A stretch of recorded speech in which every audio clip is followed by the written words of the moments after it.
They said he was a fool. When Jake Morrison signed the divorce papers and walked away from a $10 billion fortune without taking a single cent, the media called him the broke ex-husband. His wife, tech mogul Victoria Sterling, laughed all the way to the IPO, thinking she had buried him. She thought silence meant surrender, but she forgot one thing. Silence isn't always defeat. Sometimes it's the calm before the storm. 12 months later, Jake didn't just return to court. He arrived on the tarmac in a Gulfstream G700, owned by the one man Victoria feared more than market collapse. This is the story of how the man who left with nothing came back to take everything. The air inside the penthouse at 432 Park Avenue carried that recycled chill unique to buildings where money displaced oxygen. From the 92nd floor, Manhattan stretched out like a circuit board, cold and mechanical. Jake Morrison stood by the floor-to-ceiling window, hands in the pockets of jeans that had seen better months. In his right pocket, his fingers traced the edges of a photo. Sarah, age 11, hugging her stuffed bear, grinning with the gap-toothed joy of someone who still believed her father could fix anything.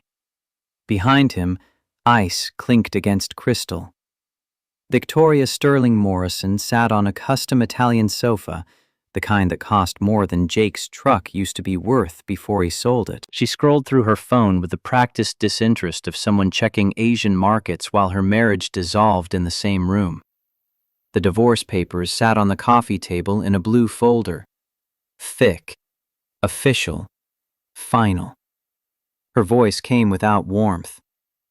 "Stop being dramatic, Jake. It's a standard separation agreement. My lawyers at Skadden Arps drafted it. Ironclad, but fair." She still hadn't looked up from the screen. Jake turned from the window. The woman he'd married 8 years ago. The one who'd cried in a Boston coffee shop because her father told her she'd never amount to anything, had been replaced by this. Polished, cold, efficient. Fair? The word came out quieter than he intended. "You're offering me the cabin in Montana and a 3-year stipend. In exchange, I sign an NDA forbidding me from ever mentioning—" His throat tightened. "From mentioning Marcus." Now she looked up. Her eyes, once warm brown, had become boardroom glass. "Marcus is my chief operating officer. He's vital to the company. I won't have your jealousy affecting the IPO. The board is sensitive, Jake. We go public in 3 months. He's your lover, Victoria. Has been for 2 years. Something flickered across her face. For half a second, something human lived there.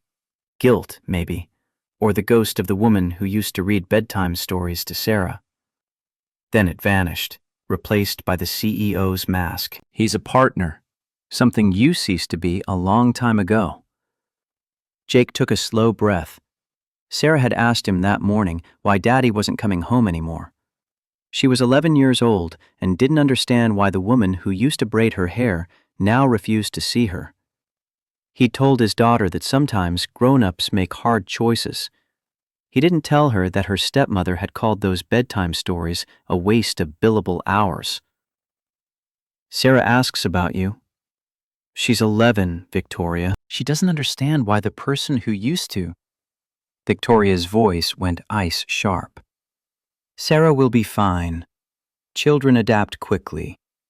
And I was never her mother, Jake. I never wanted to be anyone's mother." The words landed like a slap. Jake stared at the woman on the sofa. "You're right. You never wanted to be a mother. But I thought you wanted to be a wife. At least once upon a time." Victoria stood, setting down her scotch with the precise control of someone who'd rehearsed this moment. She moved to the table where the papers waited. "Listen carefully. You can sign and take the cabin plus the stipend. Or you can fight and watch me bury you in legal fees until you're selling your father's watch to buy groceries for Sarah. I will crush you, Jake. You haven't worked at a real company in 7 years. You think debugging code in our basement makes you employable? The threat hung in the air between them. Victoria picked up the Mont Blanc pen, the one he'd given her on their first anniversary, and held it out, waiting, expecting tears or rage or negotiation. She thrived on conflict, had built her company on the backs of investors she'd charmed, then cornered. Jake crossed the room, took the pen. Victoria's smile started to form, premature and predatory. I don't want the cabin. Her smile froze. The Miami condo, then.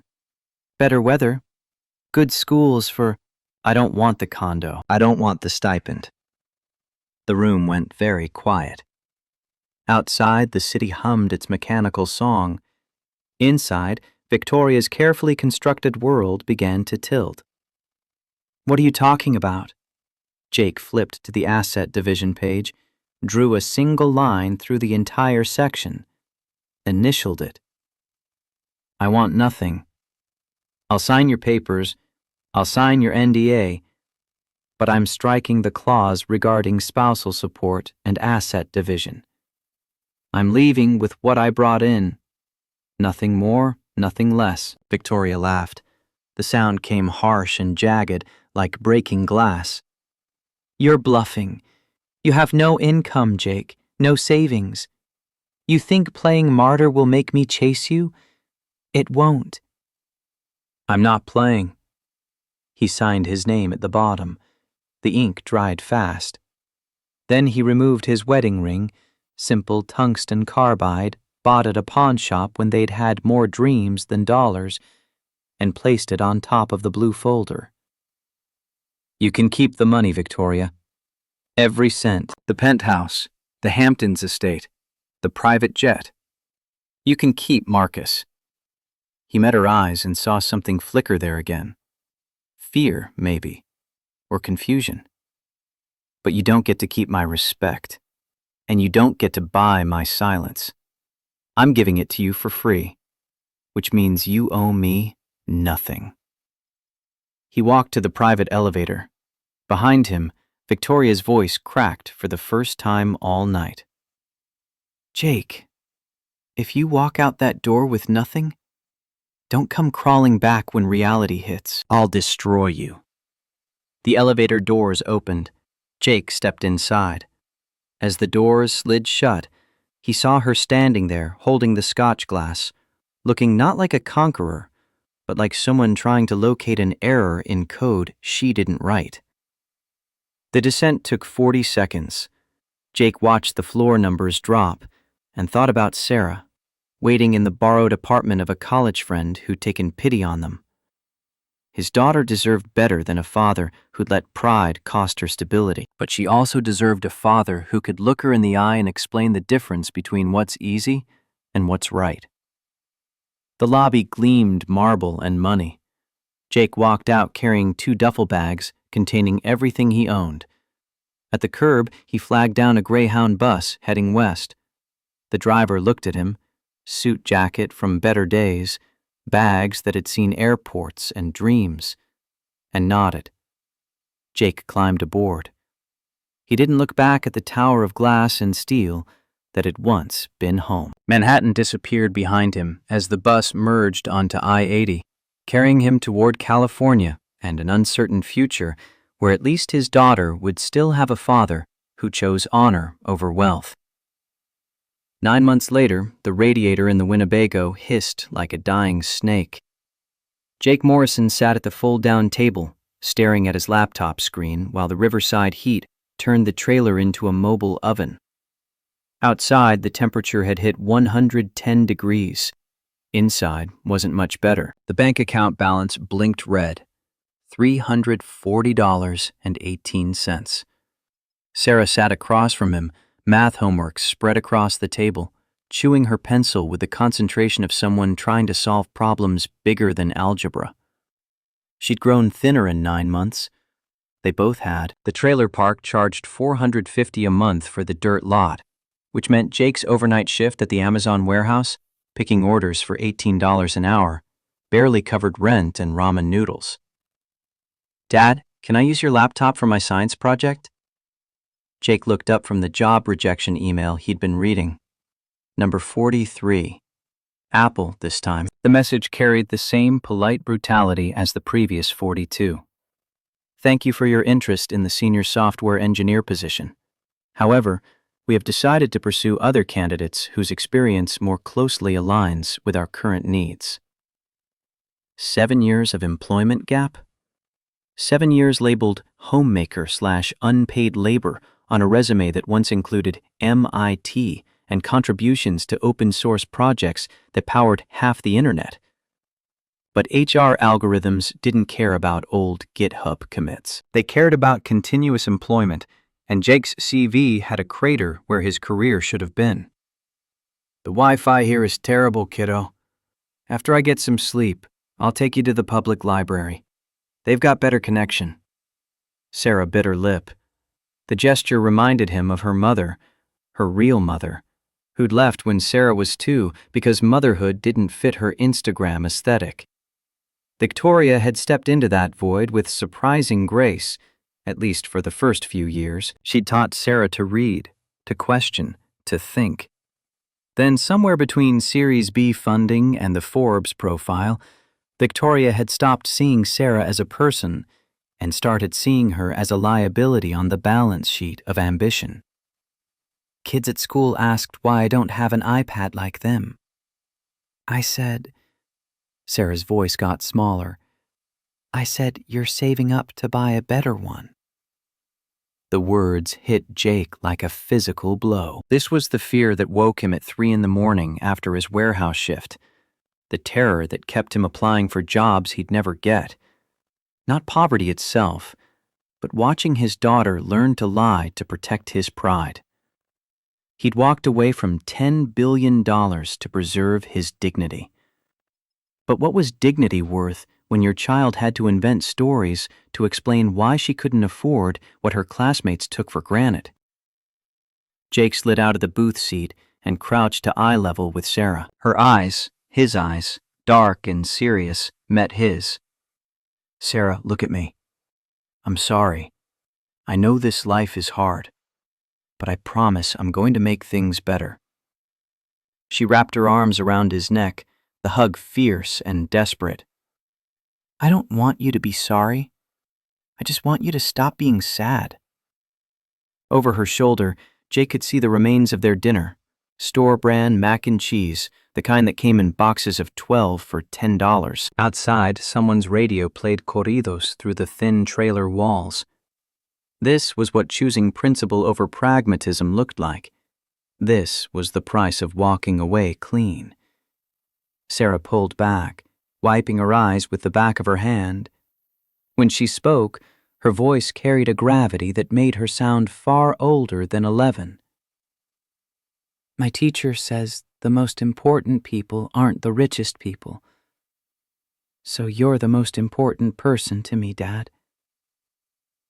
Jake hugged her again, throat too tight for words. Later, after Sarah fell asleep on the twin bunk that doubled as her bedroom, he opened his laptop at the Riverside Public Library. The fluorescent lights buzzed overhead. Around him, other people without home internet hunched over computers, chasing job applications and disability forms and whatever fragments of the American dream still functioned on public Wi-Fi. Jake typed his name into Google. The results made his stomach turn. TechCrunch, the gold digger husband who fled before Payflow's IPO. Business Insider, sources say Jake Morrison demanded $50 million, vanished with secret gambling debts. Page 6, Victoria Sterling's ex-husband, unemployed, unstable, and entitled. The articles painted a picture of a man who didn't exist. According to Victoria's PR machine, run by Marcus Vance with the efficiency of a military operation, Jake had been controlling, financially abusive, possibly addicted to gambling. The stories claimed he'd embezzled household funds, that he'd abandoned his wife before the IPO to shake her down for more money. that his instability had threatened the company's pre-IPO valuation. All lies. Sophisticated, sourced, credible lies from anonymous insiders and people who'd never met him. Victoria controlled the narrative because Victoria controlled the media contacts. She was the rare female tech CEO, a diversity icon, a woman who'd broken the glass ceiling in Silicon Valley's boys' club. The press loved her, and when the press loves someone, they'll believe anything that person's team feeds them. Jake closed the laptop before he could read more. A mother and daughter sat at the next computer, the girl about Sarah's age, working on what looked like the same science project. They had an iPad. The mother had a wedding ring. They looked tired but intact. The family that hadn't been shattered by ambition and betrayal. His phone buzzed. Email notification. For a second, hope flared. Maybe one of the applications had converted to an interview. He opened it. LinkedIn. Thank you for your interest in the junior software developer position at Junior. He'd co-built the architecture for a platform now valued at $20 billion, and he was getting rejected for junior positions that paid $60,000 a year? The email didn't bother explaining why. It didn't have to. 7-year gap. No references willing to vouch for him because Victoria had poisoned every well in the industry with quiet phone calls and carefully worded warnings. Jake walked back to the trailer park as the sun set over Riverside, painting the California desert in shades of orange and rust. Sarah was already asleep when he climbed into the Winnebago.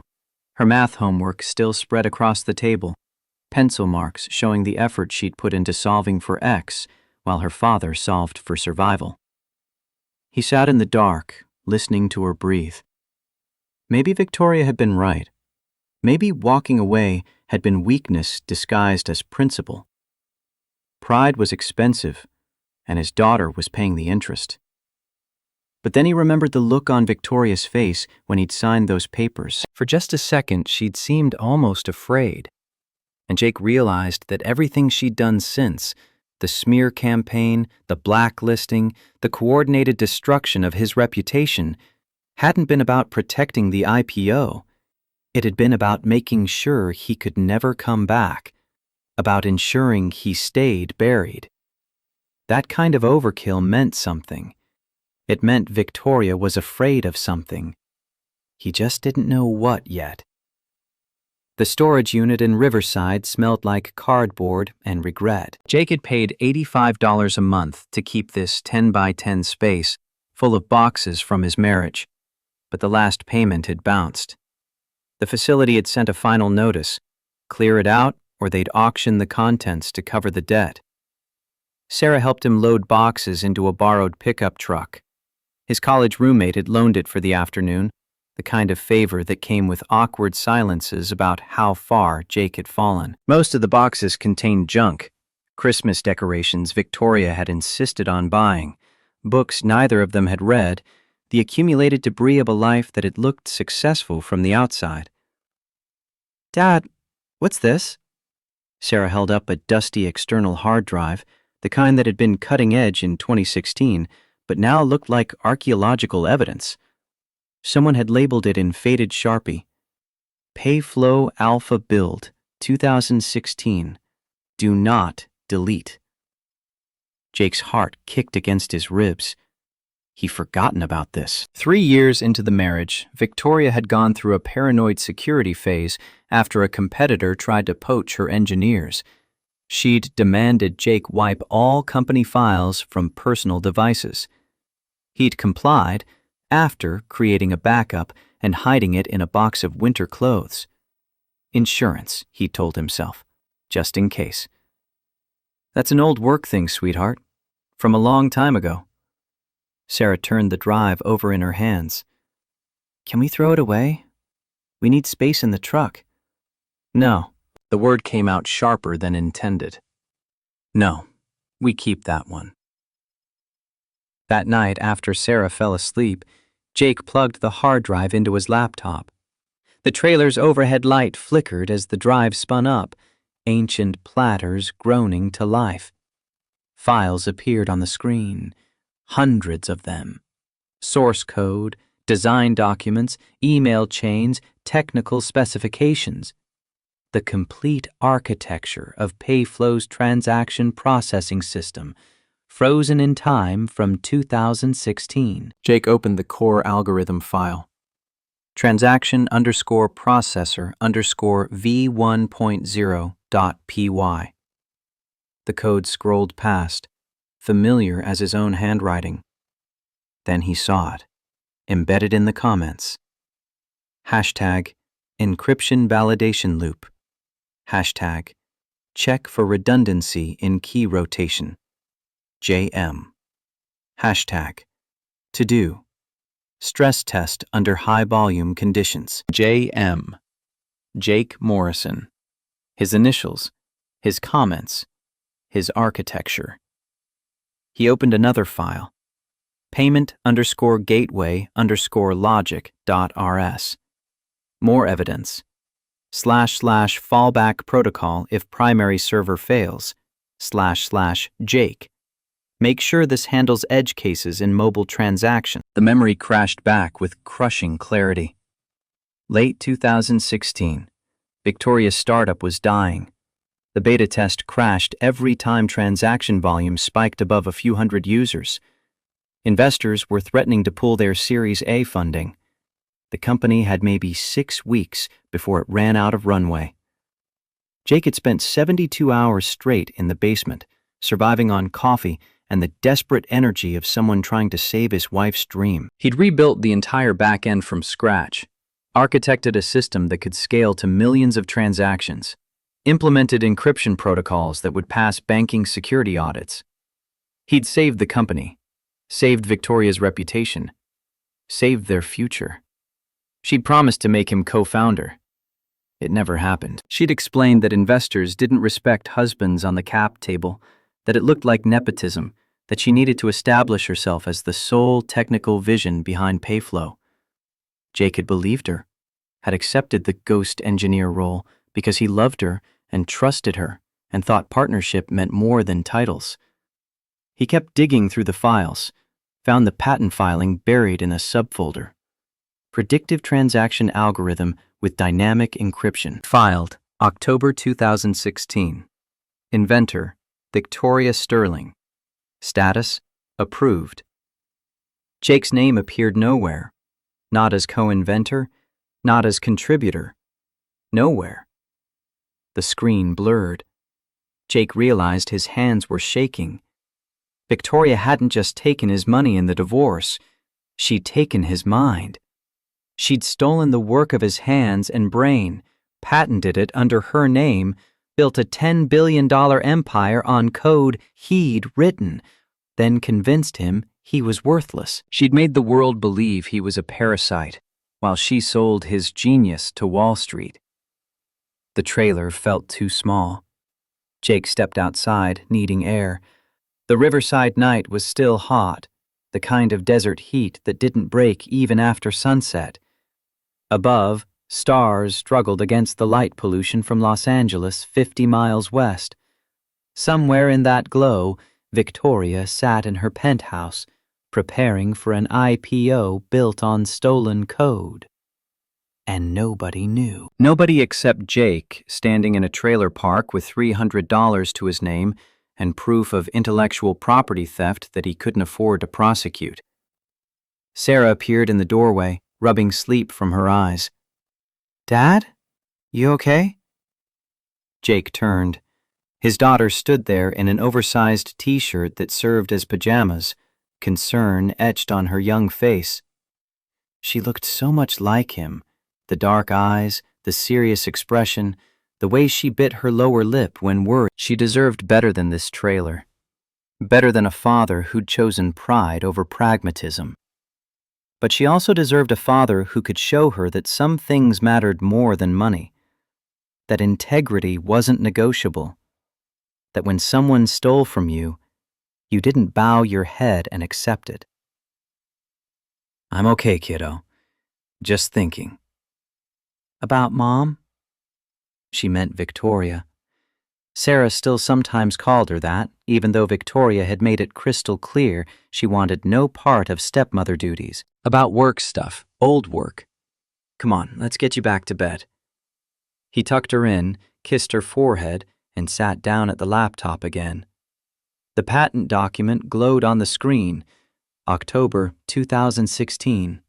Jake Morrison, erased. Victoria Sterling, inventor and genius. Not for much longer. 3 days later, someone knocked on the trailer door with the kind of authority that made cheap aluminum rattle. Jake had been researching intellectual property lawyers, all of whom wanted $50,000 retainers he'd never have. He'd applied for legal aid and been told his case didn't qualify. Stolen code wasn't a civil rights issue. It was just another contract dispute in a system designed to favor whoever could afford better lawyers. The knock came again, harder. Jake opened the door. Standing in the dust and heat of the Riverside Trailer Park was a man who looked like he'd stepped out of a different reality entirely. Late 50s, silver hair cut military short, posture that suggested either special forces or a lifetime of discipline that amounted to the same thing. He wore a charcoal suit that probably cost more than Jake's truck had been worth. In one hand, he carried a leather briefcase. Behind him, a black Cadillac Escalade sat idling, air conditioning running, windows tinted dark enough to hide secrets. Jake Morrison? The voice carried flat Midwest vowels and the kind of calm that came from men who'd seen combat and survived. Jake's instincts, honed from years of reading people in code review meetings, said this wasn't a process server. Process servers didn't arrive in $60,000 SUVs. Who's asking? My name is Marcus Thorne. I represent Harrison Cole. The man paused, watching Jake's face for recognition. I believe you met him 10 years ago in Detroit. The name triggered a memory Jake had buried under a decade of other concerns. Detroit, 2014. Jake had been working union electrical at a coal defense industries plant. Good pay, while he figured out his next move after a startup had folded. There'd been an explosion in the main assembly building. Gas leak, someone had said later. Jake had been walking past when he heard the blast, ran toward it instead of away. Because that's what you did when training, and instinct overrode self-preservation. He'd pulled an older man from beneath a collapsed gantry, administered CPR while others ran for help. The man had survived a heart attack. Jake had left before the ambulances arrived, before anyone could take his name or make him fill out incident reports. He'd just done what needed doing, then gotten back to work. I remember the factory fire. Didn't know who I helped. Thorne's expression didn't change, but something shifted in his eyes. Approval, maybe. You saved Harrison Cole's life. He's been looking for you for 10 years. His security team finally matched biometric data from backup factory cameras to your DMV records. He wanted to thank you years ago, but when he learned you'd married Victoria Sterling, he assumed you were happy and wealthy. He kept his distance. Then he saw the divorce. Exactly. And the terms of that divorce made him suspicious. Thorne glanced at the trailer, the dusty lot, the evidence of how far Jake had fallen. He had his team investigate Payflow's financials. Not the public filings, the real numbers. Jake's pulse quickened. Why would a defense contractor care about a fintech company's books? Thorne set the briefcase on the trailer's rickety steps and clicked it open, pulled out a single sheet of paper. Because Harrison Cole hates thieves. And Victoria Sterling is a thief. The document was a bank transfer record. Cayman Islands, a shell company called Vance Holdings, LLC. The number at the bottom made Jake's vision tunnel. $300 million. Marcus Vance. Jake breathed. Correct. Your ex-wife's lover and chief operating officer. She's been moving assets offshore to hide them from IPO auditors. And from you. Under New York equitable distribution law, if one party conceals assets during divorce proceedings, the entire settlement can be voided. The concealing party typically forfeits 100% of hidden assets to the spouse. Jake took the paper. The numbers didn't feel real. $300 million in an account named after the man who'd helped destroy his marriage. Victoria hadn't just betrayed him. She'd done it with the kind of calculated precision that spoke to months of planning. This can't be the only reason Cole sent you. He doesn't know me. Why would he spend resources on this? Thorne closed the briefcase. Harrison Cole's younger brother, David, was a software engineer. 20 years ago, a business partner stole David's code, patented it, built a company worth $200 million. David sued but couldn't afford good lawyers. He lost. A year later, he killed himself. The words came flat and hard. Harrison swore that if he ever found another case of IP theft, he'd burn the thief down. Not for money, for David. The trailer door opened. Sarah appeared, backpack slung over one shoulder, ready for school. She stopped when she saw the stranger. Thorne looked at her, then at Jake. Understanding crossed his features. Mr. Cole wants to offer you the services of his legal team. Quinn Emanuel, the best IP litigators in the country. He wants to fly you to Montana to brief you on everything we've uncovered about Victoria's fraud. Jake felt Sarah's hand slip into his. She didn't understand what was happening, but she understood enough to know it mattered. I can't even afford a bus ticket to L.A. Thorne almost smiled. Harrison Cole doesn't expect you to fly commercial. There's a car waiting to take us to Van Nuys Airport. The jet's fueled and ready for Bozeman. He looked at Sarah. There's space for both of you. Mr. Cole has a granddaughter about your age. You'll have your own room at the ranch. Tutors, horses, if you're interested. Sarah's grip on Jake's hand tightened. She looked up at him with eyes that held too much hope and too much fear. This could be a trap. It could be another rich person's game. Or it could be the chance Jake had been praying for without admitting he still believed in prayer. He thought about Victoria in her penthouse, about Marcus Vance counting offshore millions, about the code Jake had written that was about to make them both billionaires. He thought about Sarah lying to her classmates about iPads, about his daughter watching him break a little more each day. Give us 10 minutes to pack. The Gulfstream G700 sat on the tarmac at Van Nuys like a silver promise. Jake had seen private jets before, back when he traveled with Victoria to investor meetings. But this was different. The Cole Defense Industries logo gleamed on the tail. Everything about it spoke of serious money spent seriously, not the flashy wealth of tech founders, but the quiet power of someone who'd built an empire on government contracts and American manufacturing. Sarah's eyes went wide as they climbed the stairs. The interior smelled of leather and coffee. No cramped seats. Instead, a living area with cream-colored divans, a conference table, monitors showing flight paths and stock tickers. A flight attendant in a crisp Navy uniform waited at the top of the stairs. Welcome aboard. Can I get you anything? Water, coffee, juice for the young lady? Sarah looked at Jake for permission. He nodded. Orange juice would be great. They settled into seats that felt like clouds with structural support. Sarah pressed her face to the window as the jet began to taxi. Jake watched his daughter's wonder and felt something crack open in his chest. This was what childhood should look like. Possibility and excitement, not shame and scarcity. Thorne sat across from them as the jet accelerated down the runway. The push of thrust pressed them back into leather.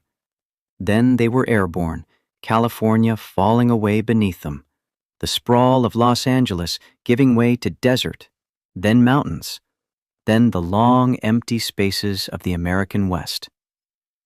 Once they reached altitude, Thorne unbuckled and moved to the conference table, gestured for Jake to join him.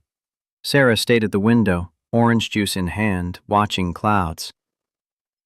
"You're wondering why Thorne said. Why Harrison Cole would spend this kind of money on a man he met once for 20 minutes a decade ago." The thought crossed my mind. Rich men don't do favors. They make investments. You're right to be suspicious. Thorne pulled 3 photographs from a folder. This is an investment, but not in money. Harrison Cole has enough money to buy half of Montana. This is an investment in justice. The first photo showed Victoria and Marcus at some gala, his arm around her waist. She wore a diamond necklace Jake recognized, the one she told him was too expensive for their anniversary, the one she'd apparently bought for herself. The second photo was a patent filing document. October 2016. Victoria Sterling listed as sole inventor. The third was a close-up of code appendix, zoomed in on a comment line. / check flow for redundancy. JM. That's your work, Jake. Not just contribution, authorship. You didn't help her company. You are the company. She stole your intellectual property, patented it, and built an empire selling your mind to Wall Street. Jake stared at his own initials preserved in a document Victoria had filed with the patent office. Evidence. Proof. The thing he'd thought he could never afford to gather. Thorne wasn't finished. He pulled out another document, this one dense with technical jargon. There's more.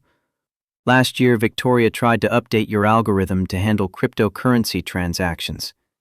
She hired offshore contractors in India and Ukraine because she couldn't afford Silicon Valley rates and didn't want anyone who might question the code's origins. But she didn't understand the foundational architecture you built. The contractors introduced a catastrophic flaw. Jake leaned forward, his engineer brain snapped to attention. What kind of flaw? A dormant bug in the encryption key rotation. If transaction volume exceeds a certain threshold, which it will when the stock opens on IPO day, the system destabilizes. It won't just crash, it will expose user financial data, bank accounts, social security numbers, transaction histories. Millions of users. The biggest data breach in fintech history. The implications cascaded through Jake's mind like falling dominoes. He could see exactly what had happened. His original architecture had safeguards built in. Volume throttles, progressive failure modes, encryption key backups. But someone who didn't understand why those safeguards existed might see them as inefficient, might strip them out to improve performance metrics without realizing they were removing the system's immune system. She doesn't know, Jake said. Not a question. She surrounded herself with yes men. Marcus Vance knows nothing about code. The offshore contractors got paid to implement features, not audit security. No one dares tell Victoria Sterling that her castle is built on sand. The jet hummed through thin air at 40,000 feet. Below, the Rockies scraped at the sky, peaks still white with snow even in late spring. Sarah had fallen asleep in her seat, head tilted against the window, exhausted by hope. Thorne laid out the final piece. Harrison Cole has a proposition. We don't sue Victoria for the money. Not initially. Jake frowned. I don't understand. If we sue now, she settles, writes you a check for 50, maybe 100 million, just to make you disappear before the IPO. She fixes the bug quietly. The IPO proceeds. She becomes a billionaire. She wins. Thorne's eyes were cold and clear. Is that what you want? A check? Jake thought about the trailer park, about Sarah's gap-toothed lie to her classmates, about media articles calling him a gold digger, while Victoria sold his genius to the world. About the bedtime stories Victoria used to read and the woman she'd become. No, I want her to admit it. I want everyone to know she didn't build it. I want her reputation. Good. Then we don't attack her wallet. We attack the IPO. Thorne opened a thick binder. In 3 months, Payflow goes public on the New York Stock Exchange. Projected valuation, $20 billion.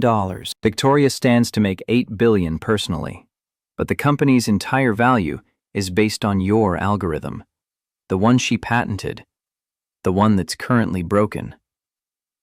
The plan crystallized as Thorne explained it.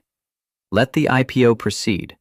Let Victoria walk on stage at the New York Stock Exchange. Let her ring the opening bell.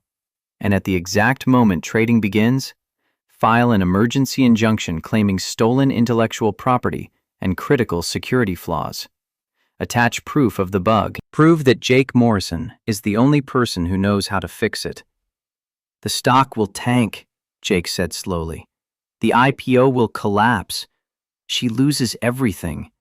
Not just money, trust, reputation, credibility.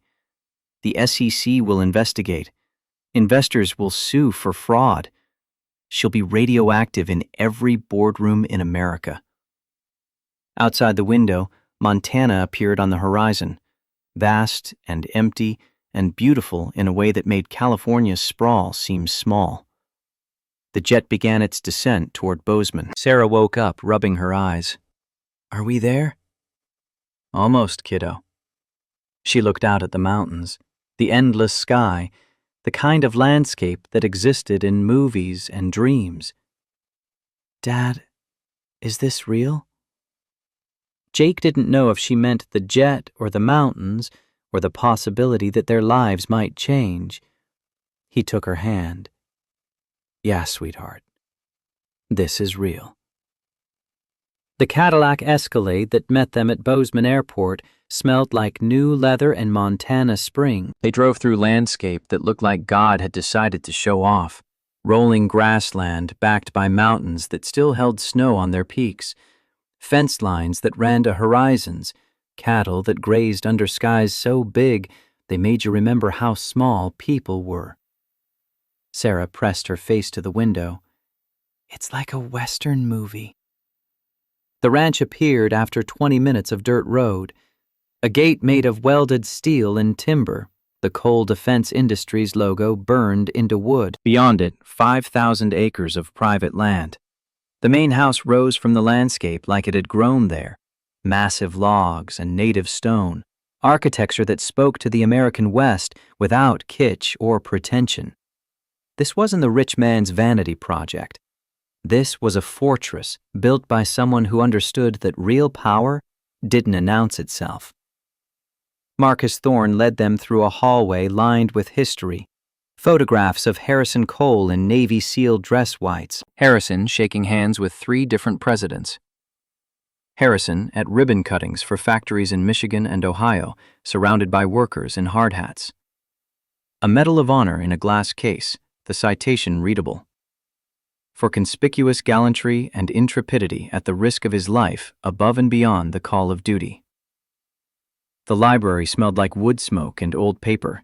Floor-to-ceiling windows looked out at the Bridger Mountains. A fire burned in a hearth big enough to stand in, and in a wheelchair by that fire, wrapped in a wool blanket despite the spring warmth, sat Harrison Cole. He was smaller than Jake remembered from Detroit.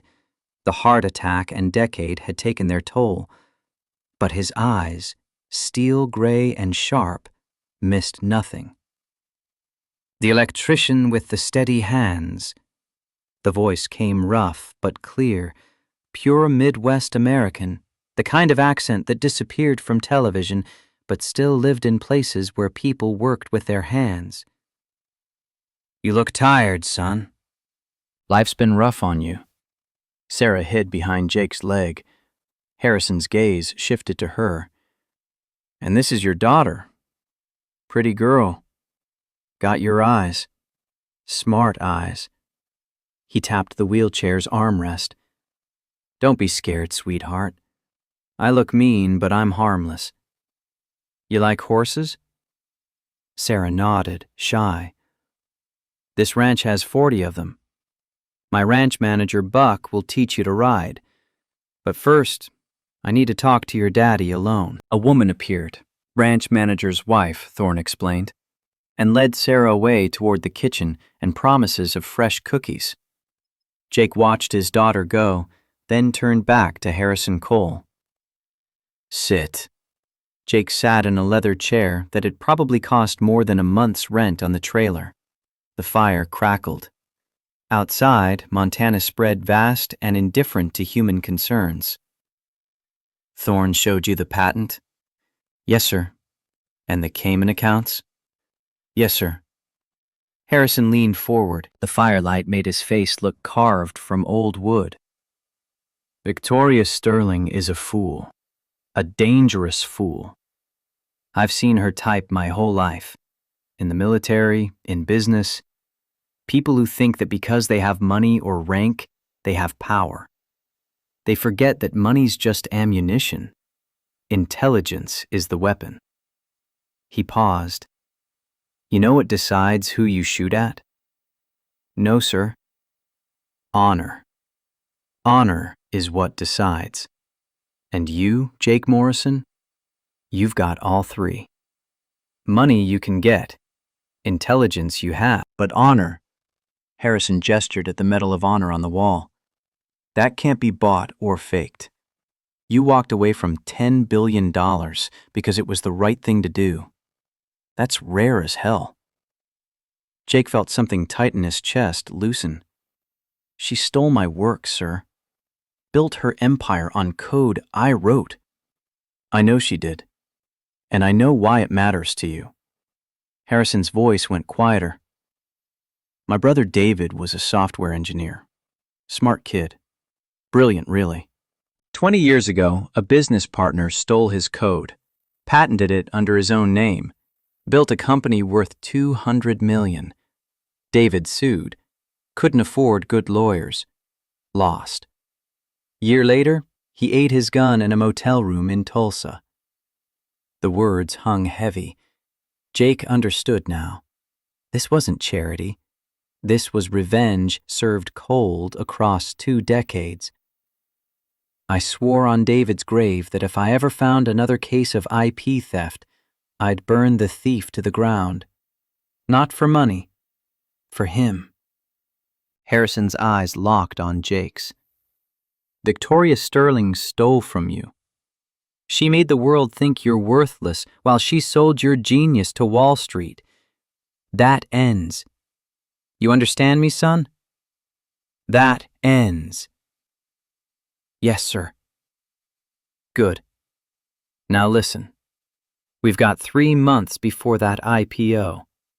Thorne's going to coordinate with Quinn Emanuel, best IP lawyers in the country. They'll be here tomorrow. You're going to spend the next 10 days learning how to testify, how to present your case, how to handle hostile cross-examination. We're going to rebuild you from the ground up. And then we're going to fly back to New York and destroy her empire on live television. Jake thought about Sarah lying to her classmates, about Victoria's smirk when she'd offered him the cabin and stipend, about 9 months of rejection and humiliation. What do I need to do? Harrison smiled for the first time. It was not a kind smile. You need to remember every line of code you wrote, every conversation you had, every promise she made and broke. You need to become the architect again, Jake. Not the broken ex-husband. The architect who built a $10 billion company and is coming to collect what's his. Outside, Sarah's laughter carried through the open window. She was already making friends with the ranch manager's granddaughter, already forgetting the trailer park. Jake heard that sound, pure and unguarded, and felt something shift inside him. He wasn't doing this for money. He wasn't even doing it entirely for justice. He was doing it so that someday, when Sarah was older, he could look her in the eye and tell her the truth. That when someone steals from you, you don't bow your head. You fight. And sometimes, if you're lucky and stubborn and backed by a billionaire with his own demons, you win. I'm ready, Jake said. Harrison Cole nodded.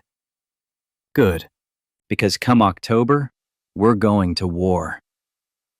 The library at Cole Ranch became a war room by morning.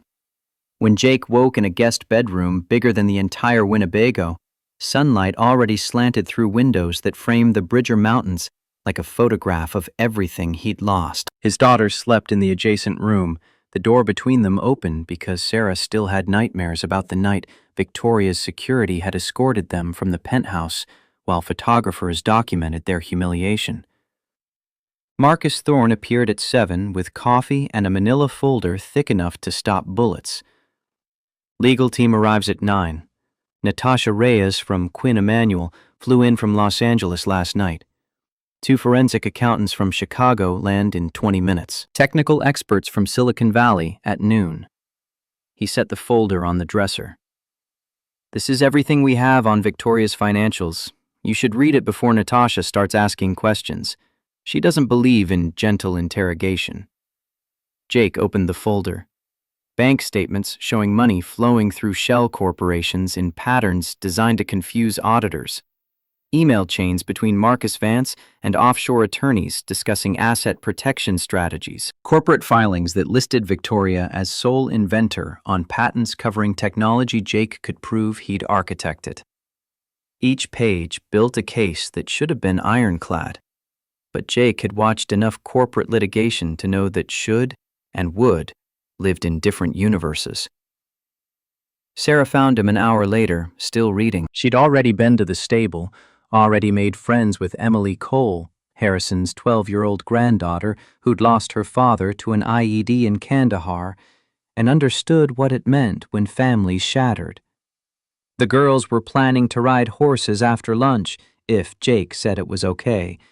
And could they please, Dad? Because Emily's pony was named Buttercup, and Sarah had never ridden a real horse before. Jake looked at his daughter's face, lit up in ways he hadn't seen since before the divorce, and realized Harrison Cole had bought something more valuable than legal expertise. He'd bought Sarah a childhood where she didn't have to lie about iPads or pretend their poverty was temporary. For that alone, Jake would have walked through fire. Of course you can ride. Just listen to the trainer and wear a helmet. She hugged him and ran off, already calling for Emily. The sound of her laughter echoed down the hallway like a promise that better days might actually exist. Natasha Reyes arrived in a helicopter that landed on the ranch's private pad with the aggressive efficiency of someone who measured time in billable hours. She was younger than Jake expected, mid-40s, with close-cropped black hair and eyes that dissected people like code awaiting debug. She wore a suit that managed to look both expensive and practical, and when she shook Jake's hand, her grip carried the pressure of someone who'd spent decades proving she belonged in rooms that didn't want her. The library had been transformed overnight. The conference table that yesterday held Harrison's military memorabilia now supported 3 laptops, 2 printers, and enough legal documents to reconstruct the entire history of Payflow from incorporation to impending IPO. Whiteboards lined one wall, already covered in timelines and financial flowcharts. This was litigation as military operation, and Jake was the mission objective.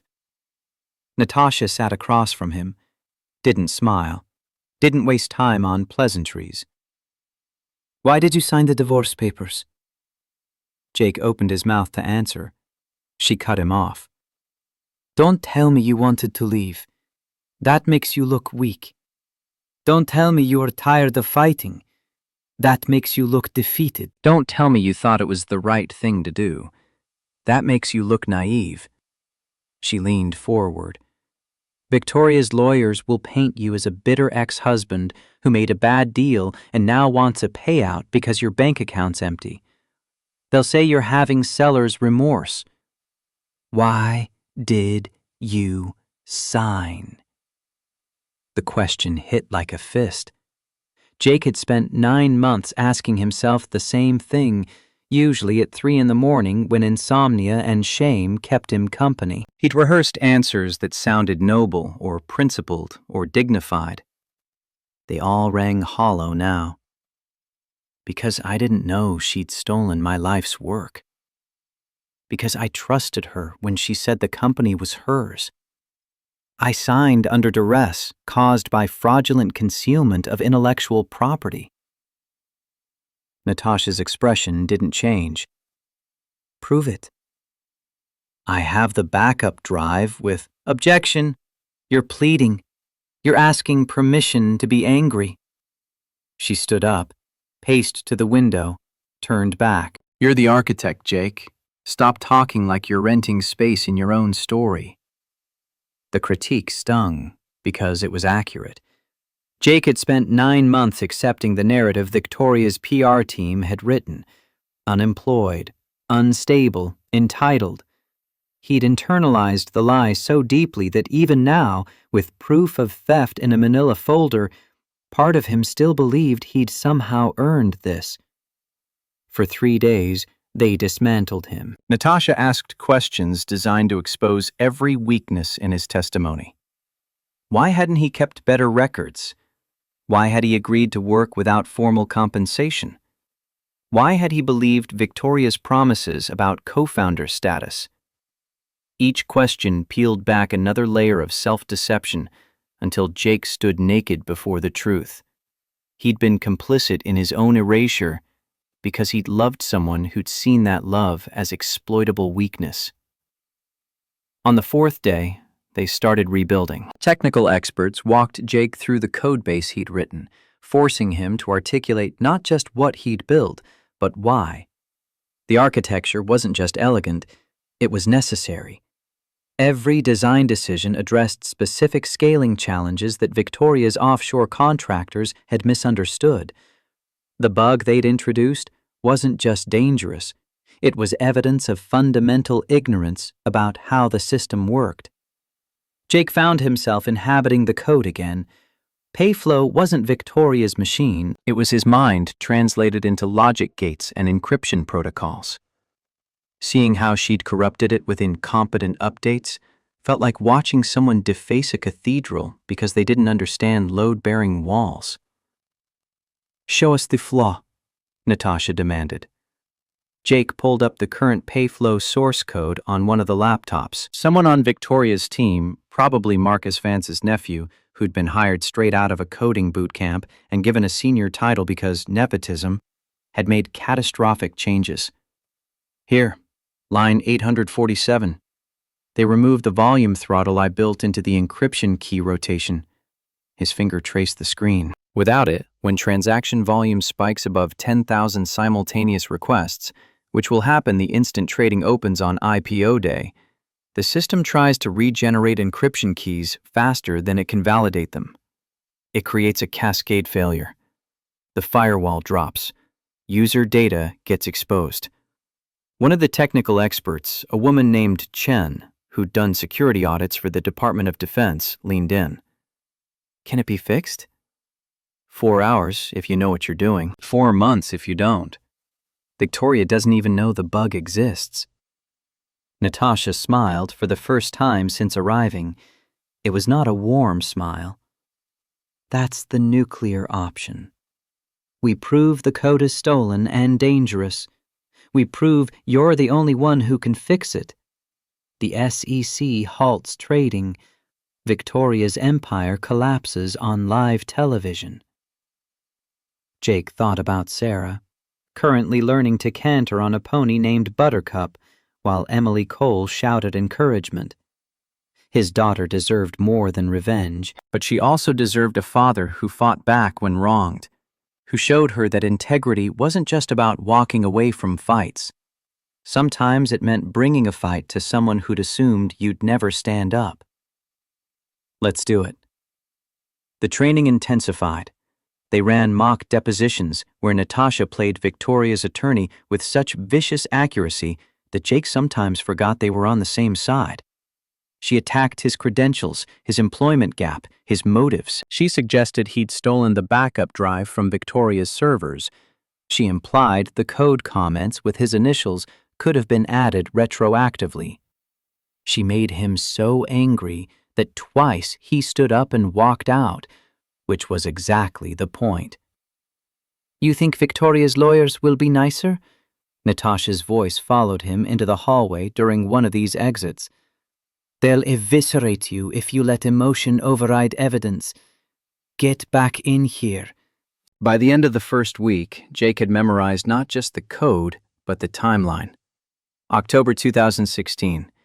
Payflow beta test failing. Investors threatening to pull funding.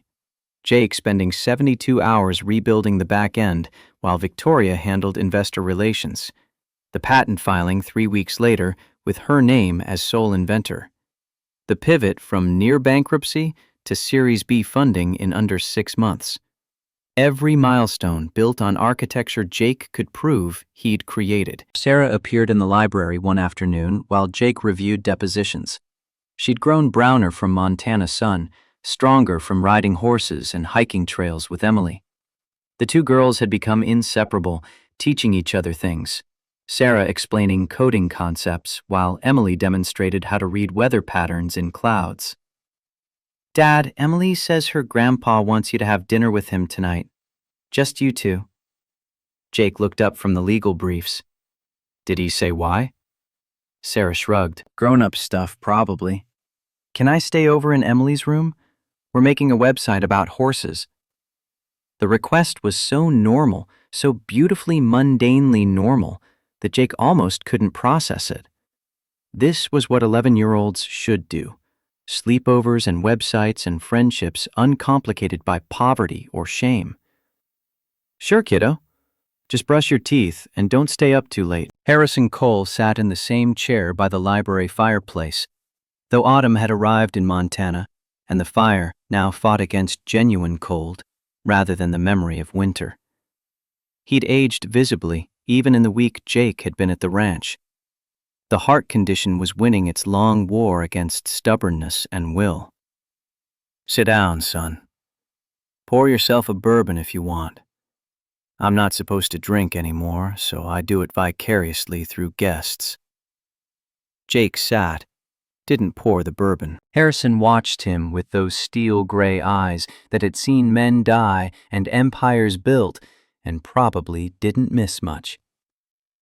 "Natasha says you're ready. Says you can handle hostile cross-examination, stay calm under pressure, articulate technical concepts for a jury that doesn't understand binary code. That true?" "I think so, sir." "Don't think. No. Because once we file that injunction, there's no backing out. Victoria will come at you with everything she has left. The media will dig into your past. They'll find every mistake, every failure, every moment of weakness. You need to be sure, Jake, not for me. For that girl upstairs making websites with my granddaughter." The firelight painted Harrison's face in shadows and age. Jake understood what wasn't being said. This fight would cost Harrison resources and reputation. If they lost, if Victoria's lawyers proved Jake had fabricated evidence or stolen the backup drive or acted out of spite rather than legitimate grievance, the blowback would damage Cole Defense Industries. Government contracts depended on reputation. Harrison was betting his legacy on Jake's honesty. "I'm sure. She stole my work, patented it, built an empire on my mind, then destroyed my reputation when I walked away. That ends now." Harrison nodded slowly. "Your daughter asked me today if rich people are always mean. Emily apparently told her about some kids at her old school who made fun of her after her daddy died because she cried at lunch." He paused. "I told her that money doesn't make people mean. It just makes it easier for mean people to hide what they are. And sometimes it takes away the consequences that keep mean people in check." The old man shifted in his wheelchair, pulling the blanket tighter. Victoria Sterling started out scared. Her daddy told her she wasn't smart enough, wasn't tough enough, wasn't enough, period. So she built armor out of ambition and ruthlessness. But somewhere along the way, the armor became the person. She forgot that the best things in life, loyalty, honor, love, can't be bought or patented or taken to market. Jake thought about the Victoria he'd married in that Boston coffee shop, the woman who'd cried on their wedding day because her father refused to attend, the stepmother who'd read Dr. Seuss to Sarah with funny voices and genuine affection. That woman had existed once. Maybe she still existed somewhere beneath the CEO's armor, but it didn't matter. The woman who'd stolen his code and destroyed his reputation wasn't someone he could reach with appeals to past affection. She made her choices, sir. Now she gets to live with the consequences. Good. Harrison rang a small bell on the side table. Marcus Thorne appeared from wherever he waited when not needed. Show him the transformation timeline. Tomorrow, we start Phase 2. Phase 2 meant visual reconstruction. Harrison believed in semiotics, the language symbols sent before words could complicate messages. Jake couldn't walk into a New York courtroom wearing the clothes of defeat. Victoria would appear in Armani, polished and powerful, backed by lawyers in suits that cost more than cars. Jake needed to project something different. Not wealth trying to match wealth. Authority that came from competence rather than capital. The Taylors arrived from New York the next morning. Not a single vendor, but a team. Specialists in American menswear from Tom Ford's Atelier and Brooks Brothers' Bespoke division. They didn't bring casual options. They brought structure and power dressed as simplicity. Jake stood in what had been a guest bedroom and was now a temporary fitting room, being measured and pinned while 3 people discussed fabric weights and shoulder construction like military strategists planning an invasion. Charcoal gray wool from mills in Massachusetts, white cotton from looms that had supplied dress shirts to presidents, black leather shoes from a maker in Maine who'd been crafting Oxfords since before Jake was born. When they finished, Jake barely recognized his reflection. The suit fit like it had been grown rather than made. American cut, with broad shoulders and clean lines that suggested competence without ostentation. No tie, open collar. The message wasn't wealth, it was confidence that didn't need decoration. Sarah saw him and stopped dead in the hallway. "Dad, you look like a superhero." Jake knelt down to her level, careful not to wrinkle the suit. "I'm not a superhero, sweetheart. Just a dad who's fighting for what's right." She hugged him hard enough to crush the careful tailoring. "That's what makes you a superhero." Emily appeared behind her, grinning. "My grandpa says you're going to make the bad people pay. Is the bad people your ex-wife?" Jake glanced at Thorne, who had the grace to look slightly embarrassed. "Emily, that's not... It's okay." Jake stood up, smoothed the suit. "Yeah, kiddo. The bad person is my ex-wife. She took something that wasn't hers. We're going to get it back." Emily nodded with the certainty of a child who'd learned young that the world broke people, and sometimes those people had to break back. "Good. Grandpa says thieves are worse than cowards because cowards only hurt themselves." The girls ran off, already planning their next adventure. Thorne watched them go. Harrison doesn't sugarcoat reality for Emily. Her father died because someone in the supply chain stole funds meant for armor plating and bought himself a beach house in Miami instead. She understands that theft kills. Jake thought about that, about a bureaucrat's greed translating to shrapnel through a Humvee, about Emily growing up without a father because someone decided money mattered more than lives. The stakes here were different, but the principle was the same. Victoria had stolen something that wasn't hers, and the theft had consequences that rippled outward to touch people who'd never met her. 3,000 miles away in Manhattan, Victoria Sterling sat alone in the penthouse that no longer felt like home.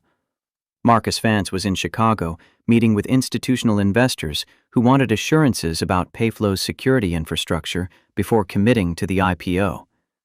The apartment echoed with expensive emptiness. She'd had the interior designer remove anything that suggested Jake had ever lived here. His books, his coffee mugs, the framed photo of Sarah's first day of kindergarten. The space looked like a magazine spread now, perfect and soulless. Victoria opened the bottom drawer of her desk, the one she kept locked even from cleaning staff. Inside was a single photograph, bent at the corners from being held too many times. Boston, 2015. A coffee shop near MIT. Victoria, fresh out of Wharton with an MBA and crushing debt, and a father who'd told her she'd never make it because women didn't understand technology. Jake, across the table, laptop open, explaining some algorithm he was building just for the joy of creation. She remembered that afternoon with painful clarity. Jake had listened to her pitch for a thin-tech startup with the kind of attention that made her feel seen rather than evaluated. Then he'd sketched architecture on a napkin, showing her how to solve scaling problems she hadn't even identified yet. They'd talked for 4 hours. By the end, they had a plan. She'd handle investors and business development. He'd build the technology. Partners. That partnership had become romance. Romance had become marriage. For the first few years, it worked. Victoria raised funding while Jake architected miracles in their basement. They were a team. Then her father called after the Series A closed. "You letting your husband build the company? What happens when he leaves and takes the only brain in the relationship with him?" The words had burrowed deep. Victoria started asking herself what would happen if Jake left, if investors realized she didn't understand the technology that powered her own company, if her father was right about her fundamental inadequacy. So she'd taken precautions, filed the patent under her name alone, told Jake it was for tax purposes, for investor optics, for a dozen reasons that sounded plausible when wrapped in financial jargon. He'd believed her because he loved her, and she'd let him believe because she needed to prove her father wrong more than she needed to deserve Jake's trust. The affair with Marcus had started as strategic networking. He was connected, experienced, knew how to navigate the politics of going public, but somewhere in those late-night strategy sessions, Victoria had found someone who wanted her for her power, rather than despite it. Marcus didn't care that she couldn't code. He cared that she could command a room, close a deal, project the kind of confidence that made investors write checks. Jake had cared that she was human. Marcus cared that she was useful. And when Victoria's father died of a heart attack 2 years ago, the last thing he'd said to her in the hospital was that she still hadn't proven she was capable of running a company without a man's help. She'd kicked Jake out 3 months later. Now, sitting in a penthouse that felt like a mausoleum, Victoria looked at the photograph and wondered what it cost to be right. Her father was dead. Jake was gone. Marcus stayed for the money and would leave when a better offer appeared. The IPO would make her rich beyond measure, but she'd be rich and alone in ways that had nothing to do with marital status. Her phone buzzed. Marcus, texting from Chicago. "Investors are solid. IPO on track. You should be celebrating." Victoria put the photograph back in the drawer, locked it, poured herself 3 fingers of scotch, and stood by the window looking out at Manhattan. Somewhere down there, 8 million people were living lives that didn't require them to choose between love and validation. She'd chosen. Made her choice clear when she signed the patent, when she started the affair, when she'd looked Jake in the eye and offered him crumbs from the table he'd built. No taking it back now. The IPO was in 8 weeks. After that, she'd have enough money to prove her father wrong forever. That would have to be enough. Back in Montana, Marcus Thorne handed Jake a single sheet of paper. They stood in the library where so much of the preparation had happened, but now the whiteboards were clean and the laptops packed. Tomorrow they'd fly back to New York. Tonight was the final briefing. This is the kill switch. Technical analysis of the security flaw. Once this gets entered into the public record, the New York Stock Exchange will halt trading on Payflow immediately. The moment you file it, Victoria's empire ends. No going back. Jake took the paper. The analysis was brutal and precise. Chen's work, vetted by 3 independent security experts who'd all reached the same conclusion. The bug wasn't just dangerous, it was catastrophic. And fixing it required understanding architecture that only one person could explain. She'll hate me for the rest of her life. Thorne's expression didn't change. She already destroyed you, made you invisible. This just makes you visible again. And her nightmare is that the world will finally see you. Jake folded the paper into his jacket pocket. The new jacket, perfectly tailored, built for a man about to walk into a war. Sarah appeared in the doorway, backpack on, ready for the flight back east. She'd cried saying goodbye to Emily, promised to video chat every day, made plans for summers in Montana that assumed a future where Jake could afford plane tickets and hotel rooms and all the infrastructure of normalcy. Dad, I don't want to leave. Can we stay?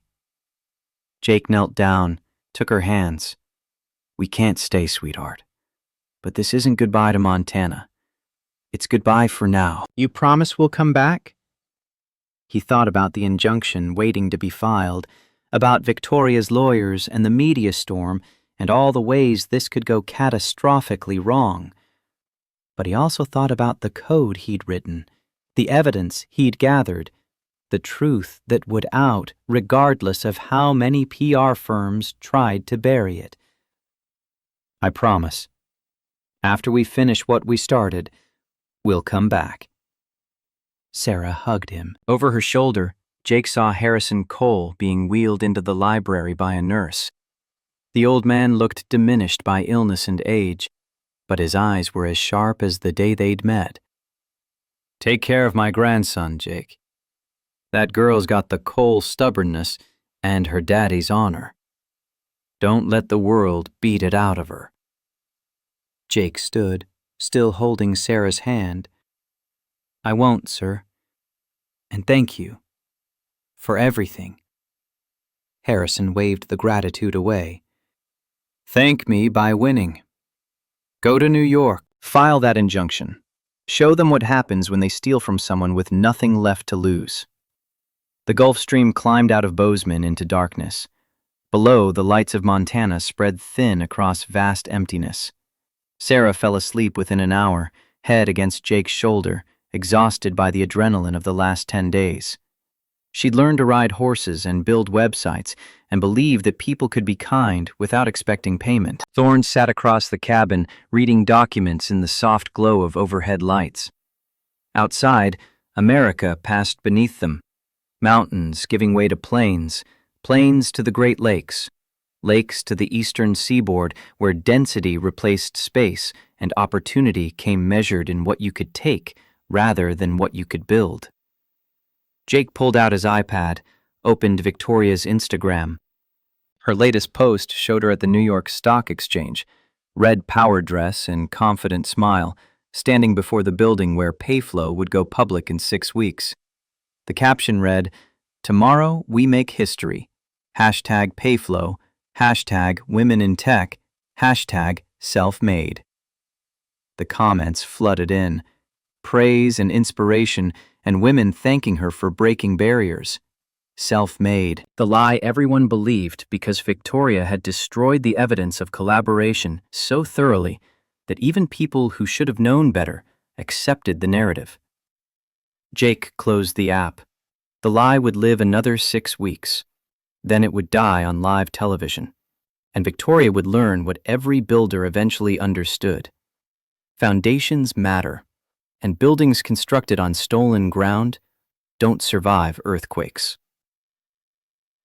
They landed at Teterboro in the dead hours before dawn. The New York metro area spread below them like a circuit board, orange sodium lights marking streets that never slept. This was Victoria's city, her territory, the place where she'd built her reputation and connections, and the kind of power that came from being featured in the right magazines and invited to the right galas. But it was also the city where Jake had learned to code in college, where he'd built his first startup in a Brooklyn loft before it failed and taught him that failure was just data. New York didn't belong to Victoria. It belonged to whoever could survive its indifference to sentiment. 2 black SUVs waited on the tarmac. Thorne had arranged accommodations at a boutique hotel in Tribeca. Nothing flashy, but clean and secure, and close to the Southern District Courthouse, where the injunction would be filed. Sarah stirred as they descended the stairs, blinking at city lights that turned the sky orange. "We're here? We're here, kiddo. Are we going to win, Dad?" Jake looked at his daughter, 11 years old and already learning that the world required fighting for what was right. He could have lied, offered her the comfortable fiction that good always triumphed over evil. But Sarah deserved truth. "I don't know, but we're going to fight. And sometimes fighting is enough." She took his hand as they walked to the waiting cars. Behind them, the Gulf Stream sat on the tarmac like a promise that retreat was still possible. Ahead, Manhattan rose in glass and steel, and all the machinery of American capitalism that rewarded winners and forgot losers with equal efficiency. The hotel room overlooked the Hudson. Sarah fell asleep within minutes, exhausted by travel and time zones.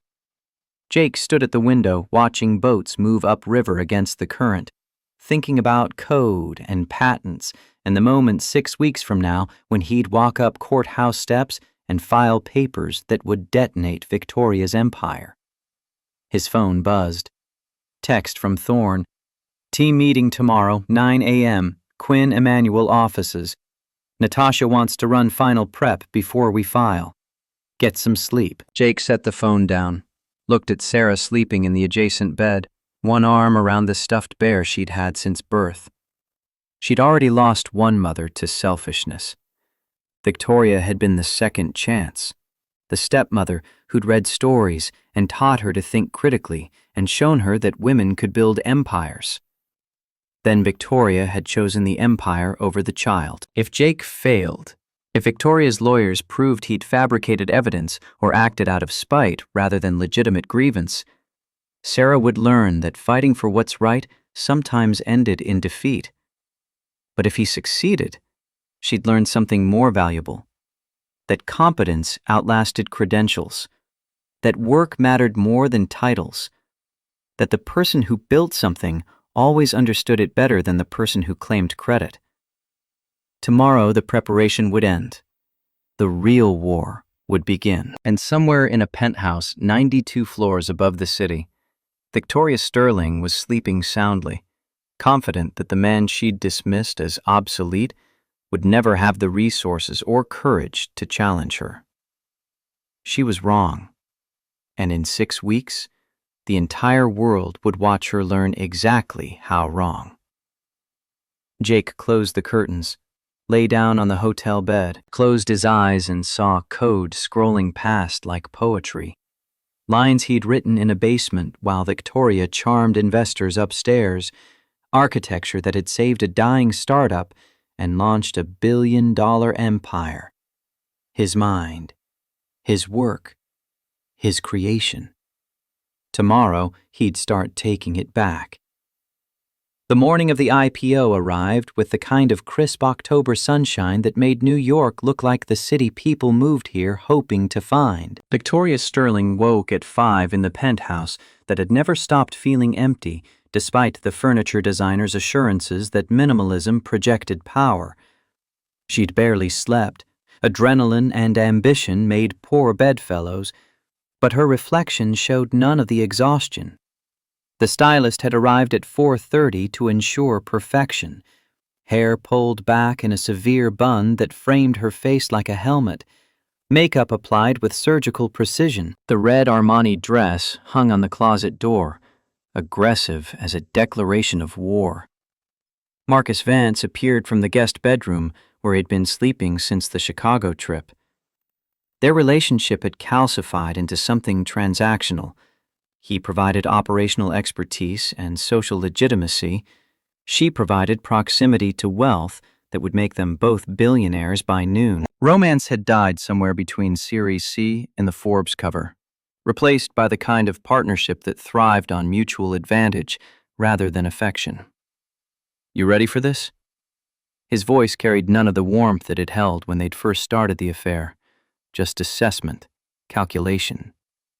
Victoria stepped into the dress, let him zip it. I've been ready for 10 years. The limousine crawled through morning traffic toward Lower Manhattan. Victoria checked her phone compulsively. Stock futures, news alerts, social media reactions to last night's media blitz. Everything pointed to triumph. Analysts predicted the stock would open at 45 and hit 80 by lunch. Payflow's user base had grown 30% in the last quarter. Revenue projections exceeded even the most optimistic models. The technology worked flawlessly, processing millions of transactions daily without a single security breach. She'd built this, taken a failing startup and transformed it into a fintech juggernaut. Her father had been wrong about her capabilities, wrong about women in tech, wrong about everything. Today she'd prove it to a corpse and a world that had spent a decade doubting.